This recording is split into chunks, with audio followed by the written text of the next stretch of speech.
ప్రజా పిలుపు న్యూస్ కి స్వాగతం. సంగారెడ్డి జిల్లా భూమయ్య కుటుంబానికి నష్టపరిహారం చెల్లించాలని జిల్లా రెవెన్యూ అధికారి పద్మచారాణి డిఎల్సీకి వినతి పత్రం ఇచ్చారు.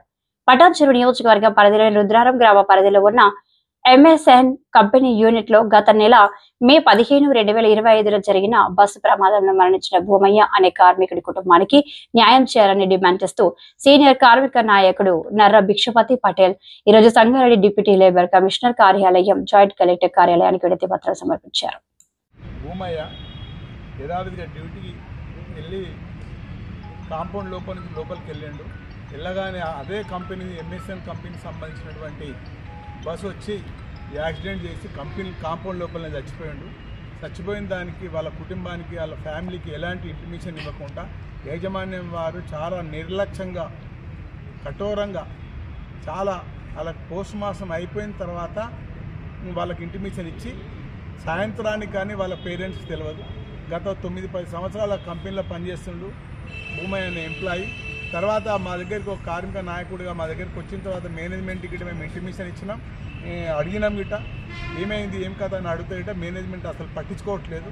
కనుక ఈరోజు కలెక్టర్ కార్యాలయంలో కలెక్టర్ సంబంధించిన వాళ్ళకు, అదేవిధంగా డీసీఎల్ సంబంధించిన డీసీఎల్ ఆఫీస్కి వచ్చి ఆ భూమయ్య చనిపోయిన భూమయ్య వారి కుటుంబానికి, వారి పిల్లలకు న్యాయం జరిగే విధంగా మేనేజ్మెంట్ వాళ్ళు పైన చర్య తీసుకొని వాళ్ళ కుటుంబాన్ని ఆదుకోవాలని, అంత పెద్ద కంపెనీ, అంత టర్నోవర్ చేసే కంపెనీ ఎంప్లాయీస్ గేట్ కాడికి పోతే అసలు పట్టించుకోకుండా, మన సమాజంలో ఉన్నామా లేకపోతే పారిశ్రామిక ప్రాంతంలో ఉన్నామా లేకపోతే అడవిలో ఉన్నామా అర్థం కాకుండా గేట్ కాడికి పోతే పట్టించుకోకుండా వాళ్ళని అసలు చాలా ఇబ్బందులు గురి చేస్తారు. కనుక వారిపైన కఠినంగా చర్య తీసుకొని చనిపోయినటువంటి భూమయ్య వాళ్ళ ఫ్యామిలీకి న్యాయం జరగాలని వీరందరినీ ఈరోజు వేడుకోవడం జరుగుతూ ఉంది. కనుక ఇప్పటికైనా యాజమాన్యంపై ఈ సంబంధిత కలెక్టర్ కానీ, సంబంధిత జేసీ గారు కానీ, సంబంధిత డీసీఎల్ గారు కానీ చర్య తీసుకొని వాళ్ళ కుటుంబాన్ని న్యాయం చేయవలసిందిగా కోరుతాము. థ్యాంక్ యూ అన్న. మరణించిన కార్మికుడు ఎంతకాలం అక్కడ పనిచేస్తున్నారన్న? అతని కుటుంబ పరిస్థితి ఏమిటి? 8 నుంచి 10 సంవత్సరాలకు పనిచేస్తారు. ఒక భార్య, 2 ఆడపిల్లలు.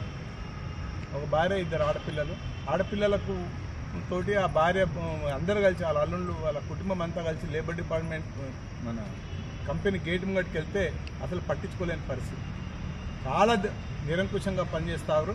ఎంఎస్ఎన్ యాజమాన్యం పైన చర్య తీసుకొని వాళ్ళ కుటుంబాన్ని న్యాయం చేయాలని డిమాండ్ చేస్తాం. కార్మికుల భద్రత సంబంధిత మీరు ఇంతకు ముందు ఏమైనా ఫిర్యాదు చేశారా? చనిపోయిన తర్వాత వాళ్ళు మా దగ్గరకు వచ్చినారు. వాళ్ళు 10-15 రోజులు వాళ్ళు వెంబడి తిరిగినారు కంపెనీ గేట్ కాడికి, హెచ్ఆర్ గారి దగ్గరికి. వాళ్ళు అస్సలు పట్టించుకోలేని పరిస్థితి అయితే మా దగ్గరకు వచ్చినారు. మేమందరం కలిసి ఇగో వీళ్ళ కుటుంబాన్ని తీసుకొని ఇప్పుడు ఈరోజు మెమరాండం ఇవ్వడానికి వచ్చినాం. మీ డిమాండ్లు నెరవేరకపోతే తదుపరి చర్యలు ఏమిటి? సమ్మె లేదా నిరసనలు ఏమైనా ఉంటాయా? ఇప్పుడు సంబంధించినటువంటి మన జిల్లా కలెక్టర్కి సంబంధించిన వాళ్ళకు, జిల్లా లేబర్ డిపార్ట్మెంట్ వాళ్ళకి మేము మెమరాండం ఇచ్చినాం. తొందరలో న్యాయం జరుగుతుందని ఆశిస్తున్నాం. అలాంటి జరగలేదనుకో కుటుంబాన్ని తీసుకెళ్ళి గేట్ కార్డ్ని తీసుకొని కూర్చుంటాం. వాళ్ళకి న్యాయం జరిగేంతవరకు.